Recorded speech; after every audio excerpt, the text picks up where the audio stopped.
Ladies and gentlemen, testing, testing. How's my mic over at the back? Perfect. Okay, thank you. Thank you very much. Appreciate. Okay, we're about to get started. So I usually like to start by saying thank you. You know, you could be in 20 different places at this time, but you choose to be here with me. And for that reason, I say thank you. I would also like to say thank you to the amazing team behind this. You know, the gentleman behind, the lady behind. They have been phenomenal. Thank you. Thank you. So the topic today is safe for good. The key question is good for what? And you know, what I'm going to be talking about is how we have used safe a little differently. In this case, for example, we have used safe to fight or tackle domestic violence. So this session is going to be about that. So my name is Russell Avery. Here in the US, it's pronounced Avery. Where I'm from originally, probably if you've detected the accent, I'm originally from Nigeria. So in Nigeria, it's pronounced Avre. But then I came here 10 years ago, and I said, hey, my name is Russell Avre. And they're like, Avery? I'm like, oh, yes, Avery. So after a while, I gave up. I just like, Avery is fine. So because there is an Avery with that name with a Y at the end. And so I think most people are conversant with ROY at the end. And so they just went with Avery. So now, what's my name? Russell Avery. So I've been playing with Safe, playing with Agile for about 10, 12 years. And during this time, I have played multiple roles. I've been a Scrum Master, a product owner, I've been a release train engineer, an SPC, I've helped with value streams, you name it.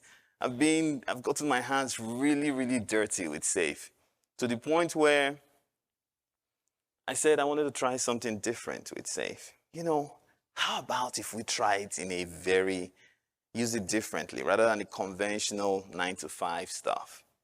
You know, something different. And that's what this entire story is about. So we have a definition for safe for good. We imagine safe for good as a way of empowering teams to deliver meaningful social impact by combining agile, innovation, transparent collaboration, and relentless pursuit of exchange with the goal of driving change that matters. That's how we defined it. And so my team, when we say safe for good, this is what we mean. And the next thing I'd like to define is IPV, intimate partner violence. You know, sad to say, it's very, very common. IPV for us is perversive, intimate partner violence. We call it, some people when they hear IPV, it doesn't register. But when we say domestic violence, it registers.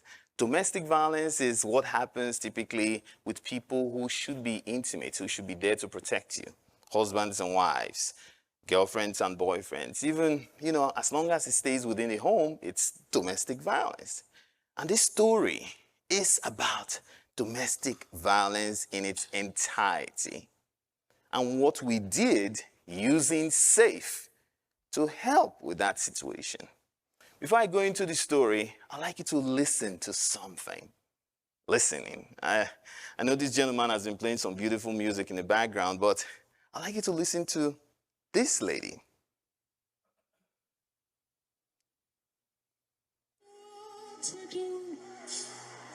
And I look up to you for which way to go.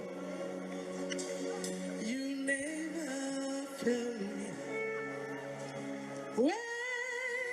It's gonna be a short song. And trust me, I know we are not in a church. But she's Sese Winas in Nigeria. She's our Sese Winas. Am I pronouncing that right? Sese Winas? Good. She is very, very, very, very popular. Nigeria has a population of close to 300 million people. And this lady is very popular, meaning about half the country's population is rooting for her. Imagine 150 million people rooting for this lady. But then, now, yes, you could turn off the audio, please. You could turn off the audio, thank you. But then, her name is Osinachi.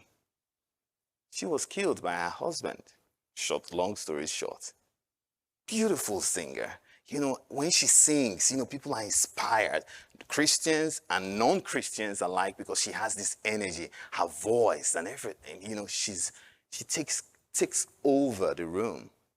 And then one day, a couple of years back, we heard that she was dead. What happened? Her husband, he was very physical with her, and she was keeping it under wraps. You know, these kinds of things. They don't want anybody outside to know about it. They didn't know where to go to get help. And the next thing we knew, she was dead.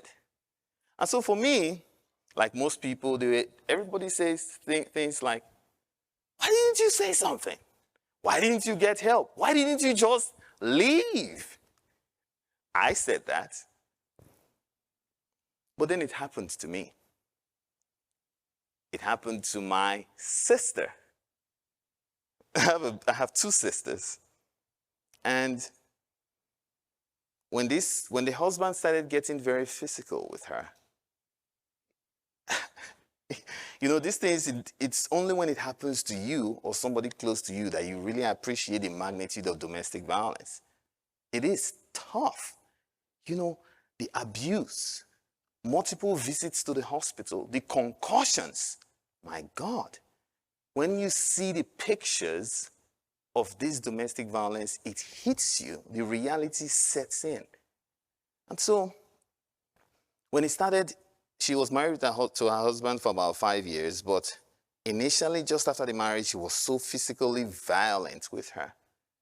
First year, she was pregnant, heavy, and he was beating her like as if this is WrestleMania. And then, I kept saying things like, what are we going to do about it? I suggested, hey, I need you to go learn taekwondo so that you can protect yourself. I paid for a lesson in taekwondo, and I told her, hey, lie to him that you are going to work. And then go in, learn how to defend yourself. But all of these things did not work. There is this energy difference and strength difference between a man and a woman.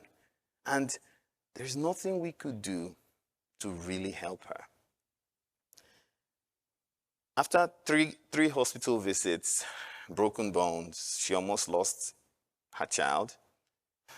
She said, enough is enough. You know, these kinds of things, you really cannot help somebody make that decision. They have to make that decision themselves. And she said, enough was enough. And she decided to leave the marriage. She was amongst what I would say the lucky ones, part of the lucky ones. Not everybody gets to that point where they are like, hey, I am fed up, I want to leave. But it took her a long time to get to that decision, near-death experiences, sleeping in multiple shelters here in the United States and getting help. And because I lived through that experience, I said, but somebody should do something about this. And I went online and I realized that, yes, there were shelters, there were lots of organizations doing things about this, but there was nobody really looking at the AI component of this. Meaning, how can we really accelerate and get help for people or victims who are experiencing domestic violence? And this is where we started our journey. In 2018, we came up with this idea. That's me in the background, you know, very dry and tiny. You know, in 2018, my friends and I, we came up with this solution, Lawgecko. The idea came from, in certain parts of Africa, you would see the wall gecko. It's always in a home.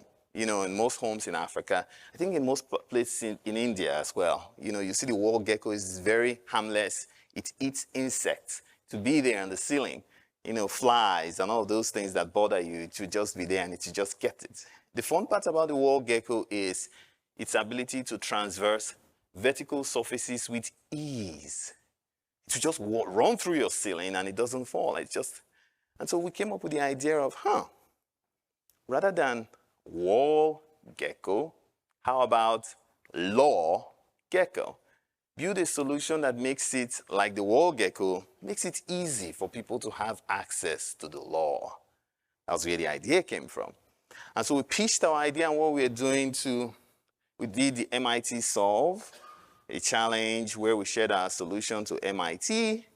We did Collision, New Orleans. There's this large event, Collision. It's a technology conference. It was held in 2018 at New Orleans. 25,000 people. We exhibited, and that's the exhibition in that picture.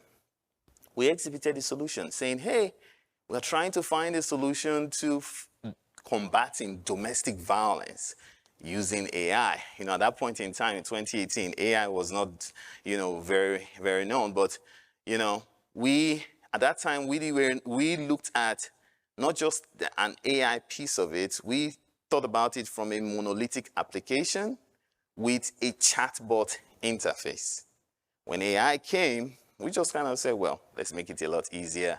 And then we embraced AI. But long story short, 2018, we exhibited, went through multiple challenges building a monolithic application that didn't work very well. We realized that doing it ourselves was going to be very difficult, next to impossible. We put it open for volunteers to join in. We told people, hey, this is the problem we are trying to solve. Domestic violence is very, very prevalent. We would like help. We are no experts, but we are interested in seeking all the help that we could get. And boy, people were coming out from the woodworks.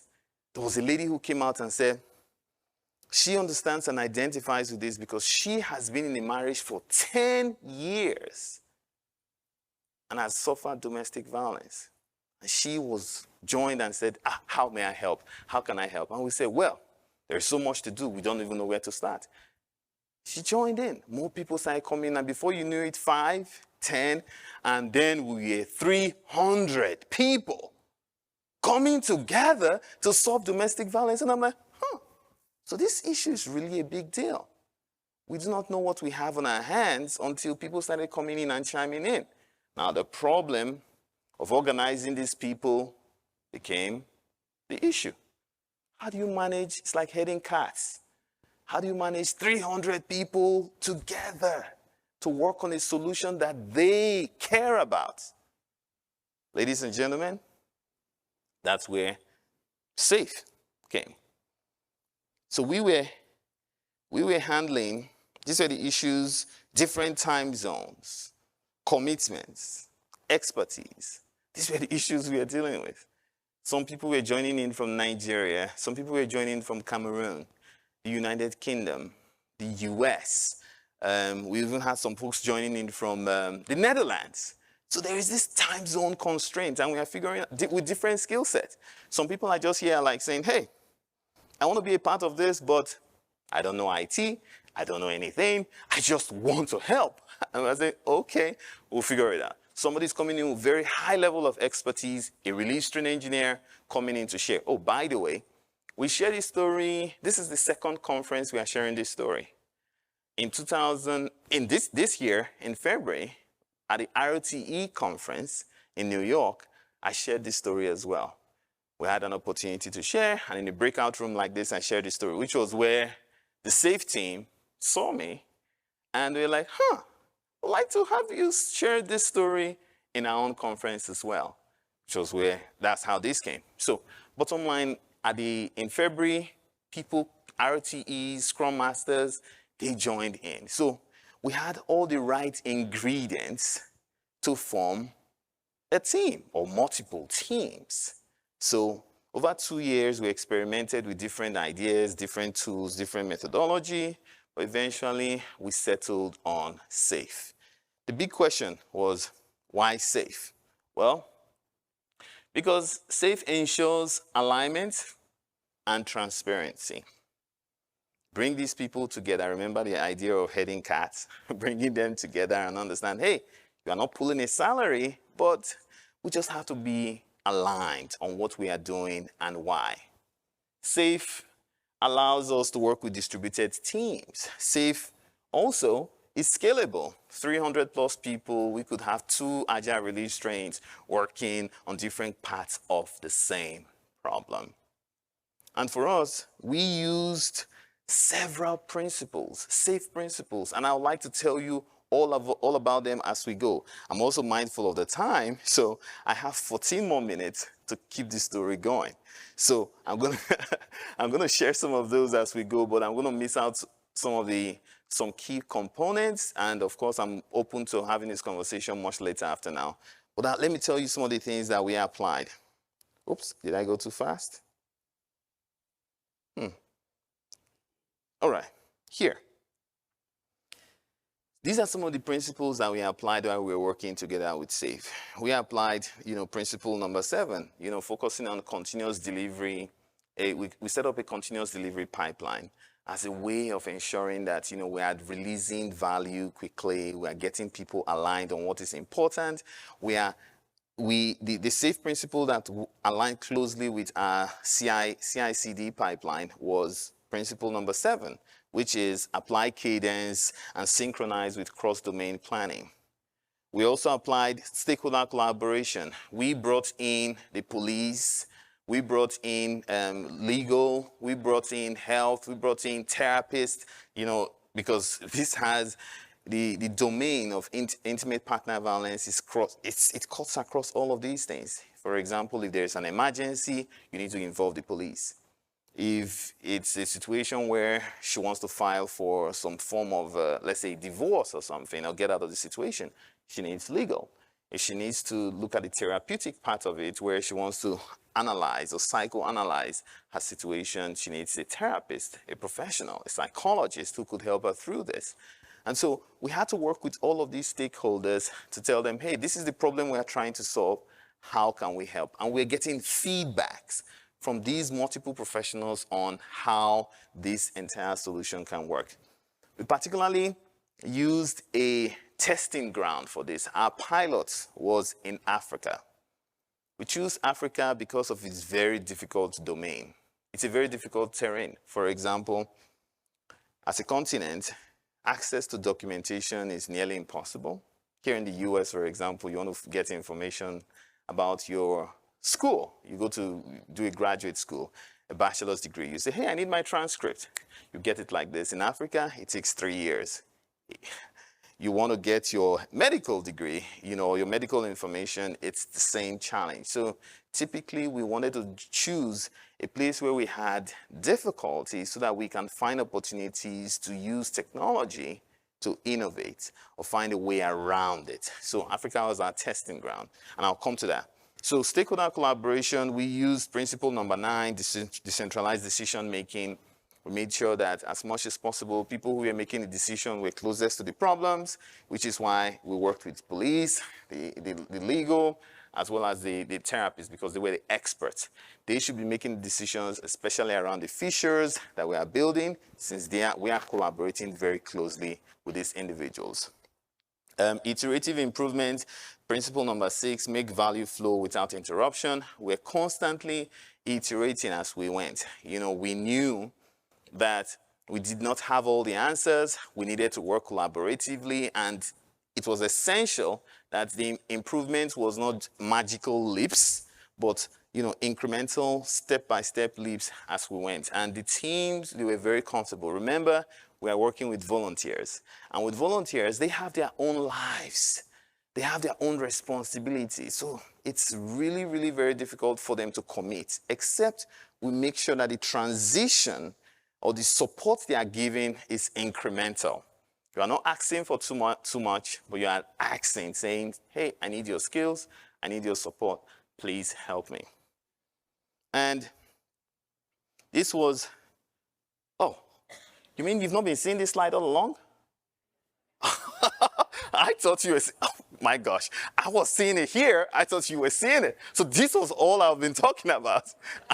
I'm sorry, you are one slide behind me. Oh, I'm sorry. I'm sorry, what's your name? Kyle, please let me know if I'm ahead or behind. Thank you, Kyle. So this was all I've been talking about all along. So this was our principles. And I want to make sure, I'll be looking back to make sure. Now, these are the artifacts that came out of all of that interaction and all of that engagement. We have, we have our program board. We have the various teams, the room board, the agenda board, that's the agenda to the left. So this is one of our PI planning. We took a snapshot of what our environment looked like on Miro. Working with these volunteers, they creating their teams, working on their objectives. Let me do a close-up so that you see what it looks like. This is the agenda. This is the program board. That is a PI objective, 2 PI objectives on the side, just to give you an idea of what these teams were working with. We also tried multiple tools. First, we tried Proof Hub. No, we tried Trello. Trello, we started working with Trello and we realized that Trello had restrictions, and we said, well, let's try something else. We knew Jira was expensive, especially when you are having to get licenses for 300 people for a non-profit organization. So we said, let's go with Proof Hub. Proof Hub was $100, add as many people as you want. But then the problem with Proof Hub was, it's not as good as Jira. So we had to come back to Jira, and the good thing about it was in February, in February, during the IoT conference, when most organizations saw what we were doing and we were struggling with licenses, they said, well, we're going to step in and figure out how you could get some license for your volunteers. And we're like, yippee! But as you know, with most of these things, it's political. They tell you on the spot, whatever there, you go back and start chasing them. Hey, you said. That's what happened. Eventually, we still keep moving along. The volunteers are very excited. They contribute wherever they can because the work that they are doing, we know it's very important. Ladies and gentlemen, the long story short was we eventually settled on this. So this is Lawgecko. And you could visit it as well. If you go to the website, www.lawgecko.com, this is what you're going to see. You will see an AI-powered virtual assistant that is there to discreetly support victims of abuse. And what did we call it? OC. Where did you think the name came from? The woman. Thank you. Osinachi. So we drew inspiration from Osinachi and named the AI chatbot OC. So basically what OC does is she listens in and she says things like, hey there, I'm OC, I'm here to support you. How can I help you? If you have an emergency, what we tried to do was we link that up with emergency numbers. It looks around your area to ask you questions like, where are you based?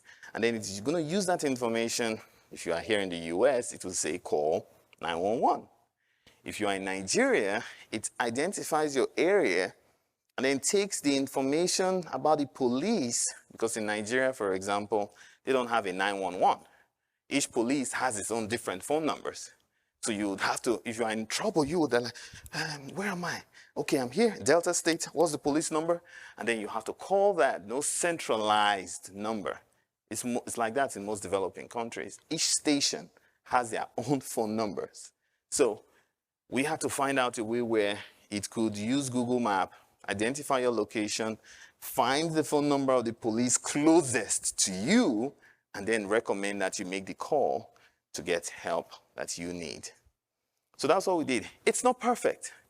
We're still iterating upon the solution. We're still tweaking it and enhancing it to see how it's going to be better, how it's going to pinpoint that information that you need, especially when you are facing this situation. Again, there are lots of features that we're still contemplating, work that are still in a program backlog that we're going to develop. For example, how do we make it very discreet?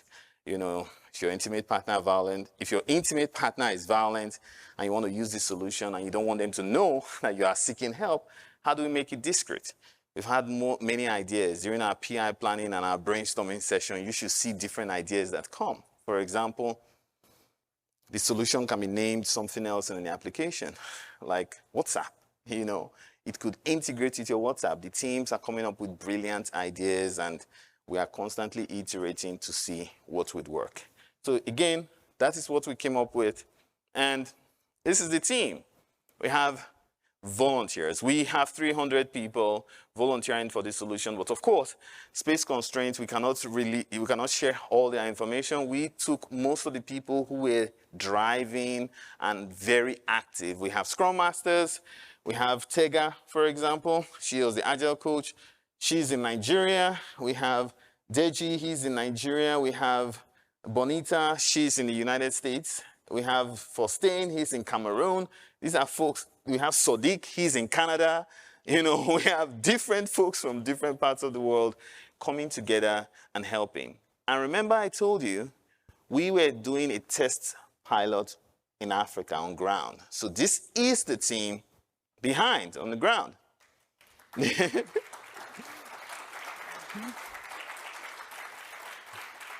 Thank you.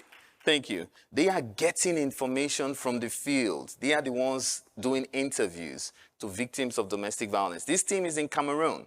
And as you know, if you are aware of what's happening, what's the word? What's the word I'm looking for? The situation in Cameroon is some part of Cameroon is experiencing war right now. So with the war in Cameroon, there are what do you call them? People that are impacted by war. What is it called? What do you call them? Internally displaced people, IDPs. That's the word I was looking for. Thank you. They are IDPs.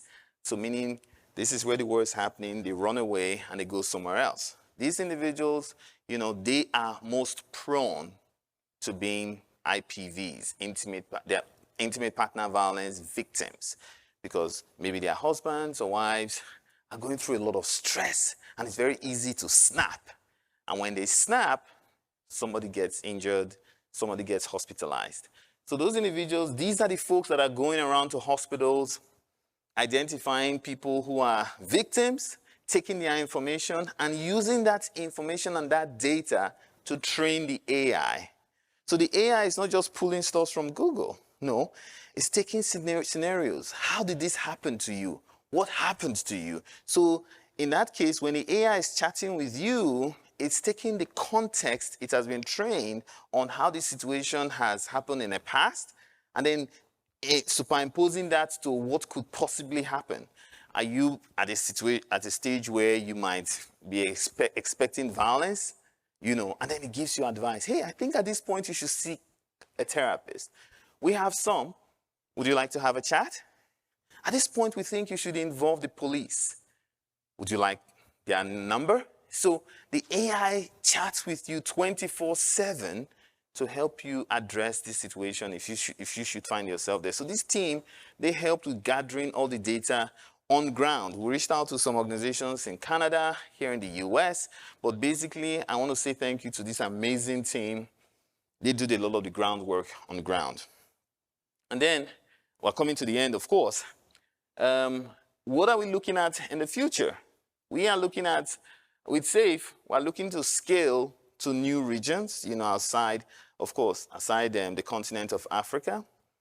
We're looking to enhance features. I told you about our program backlog and what we have in there that we're going to constantly keep working through. And then we're looking at sustainable growth as well. We realize that volunteers will keep coming in.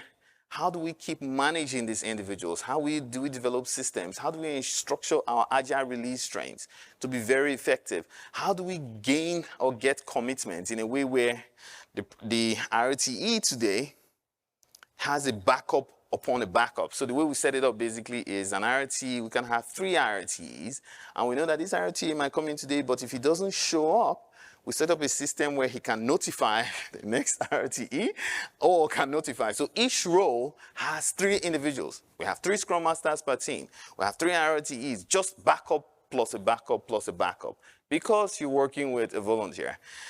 If you are paying the salaries, you can be sure that person is going to come to work. But if you are not paying salaries, you have to be comfortable with when the person shows up to get the job done. And you cannot insist, you cannot demand. There is nothing you could do but be patient and hope that the person comes in. So basically, what we're looking at is sustainable growth. And finally, my biggest takeaway from all of this, doing this with this dedicated team of 300 people, is SAFE could be used for non-software projects as well. To do that, you just have to experiment. I was listening to the talk the gentleman shared yesterday, over at the stadium. I think that was fantastic, with national grid, right? What they were doing, I was amazed, I was blown. I've listened to a couple of you here as well speak about SAFE in your traditional context, and I love it. I'm also saying that we can also still use SAFE in non-profit situations, and to do that, anybody can do it. You should just be willing to experiment like we did, 2 years plus, and it's been very exciting. Also, as much as possible, we should align our team. We are aspiring to align very closely with SAI's vision of working differently and building the future. So why that would work with Boeing, with their beautiful planes, I think it could also work with wicked problems as well, like violence, domestic violence, even poverty. Why not? Eradicating poverty, bringing water, clean water. So we, as a non-profit organization, we are constantly looking for ways to use SAFE to solve or attempt to solve wicked problems in developing and developed countries. I would like to close by saying, dream big, create, impact, build the future, and be safe.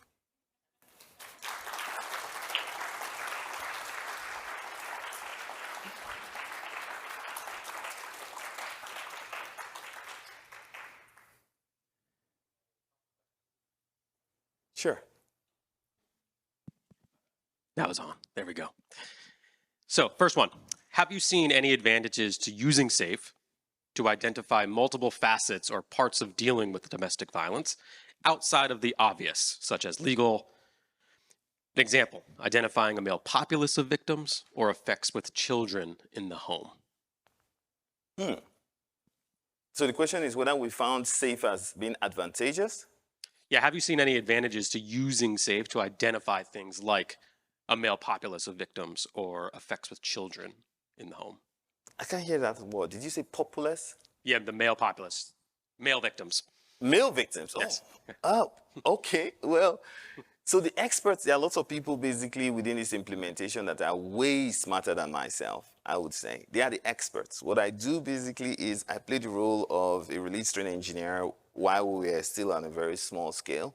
And then when we became 2 agile release trains, I became an STE, a solution train engineer for the teams.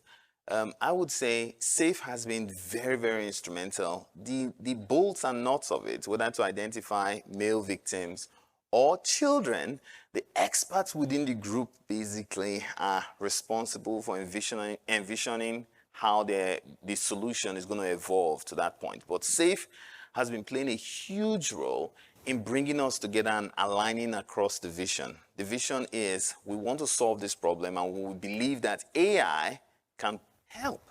So how do we do that?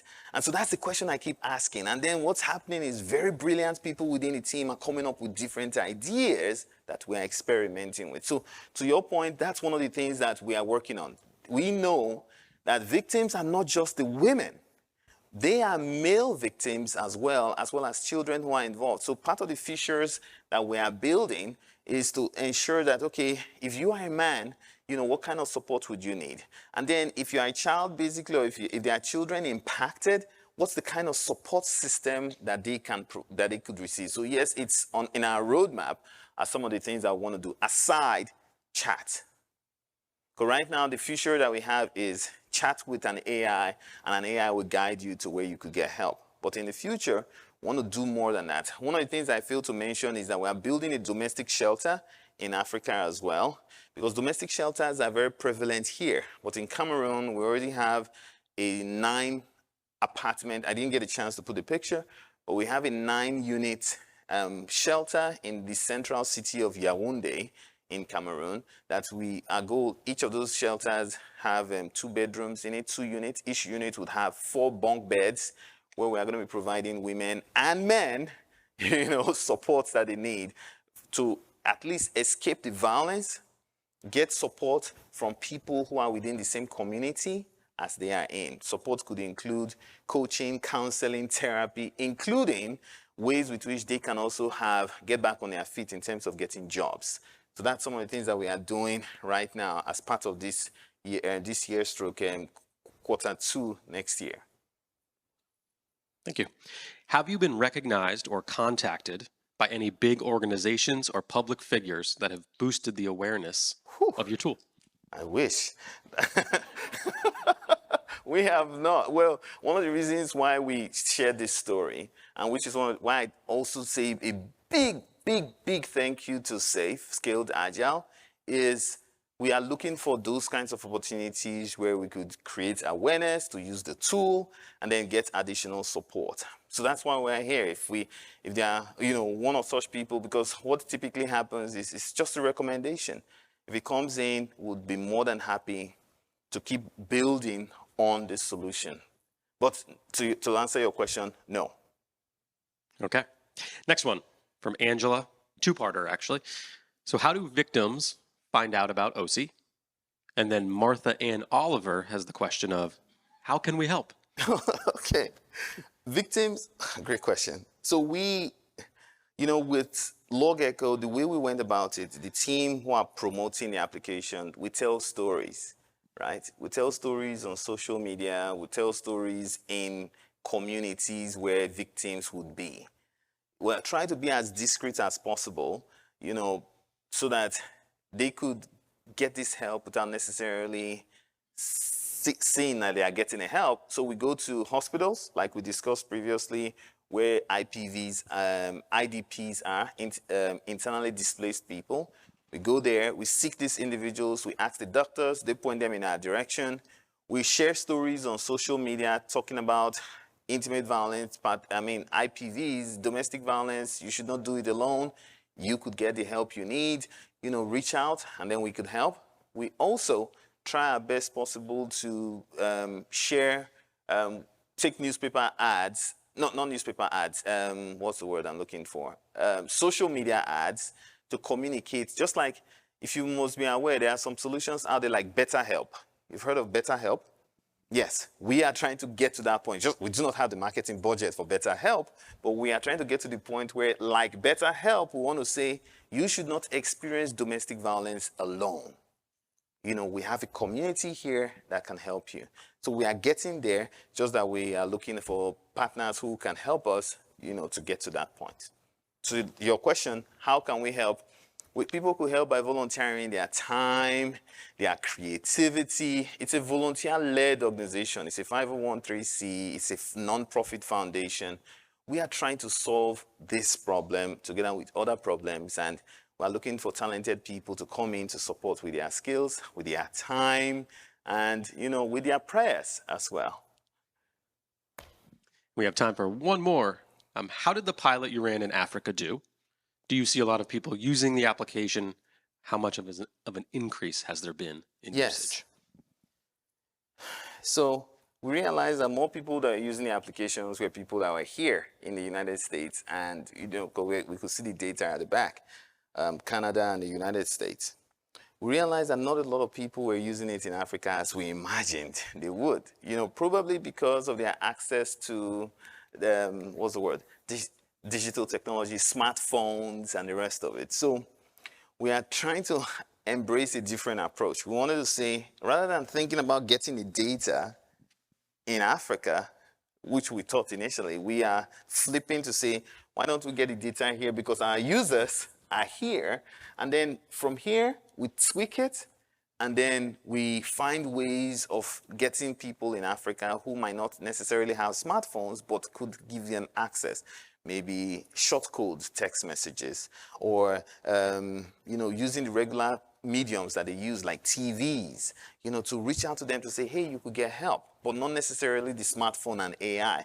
We wanted to also use WhatsApp, because WhatsApp has a chat message right now, AI component, and we are working to integrate with WhatsApp in a way where within a system that they are already familiar, they could also get the help that they need. So these are some of the things that we are playing with. Trust me, it's not perfect, but it's constant experimentation. But thanks to SAFE, we have gone through that process of ideation. Our IP sprint, for example, is loaded with ideas, experimentation, our hackathons. We are trying different things to see what would work. And the team, the volunteers, God bless their souls, they have been amazing. They've been showing up and doing their best possible to make this work. Fantastic. That takes us to time. I would say another round of applause. That was a fantastic story. Thank you. Thank you.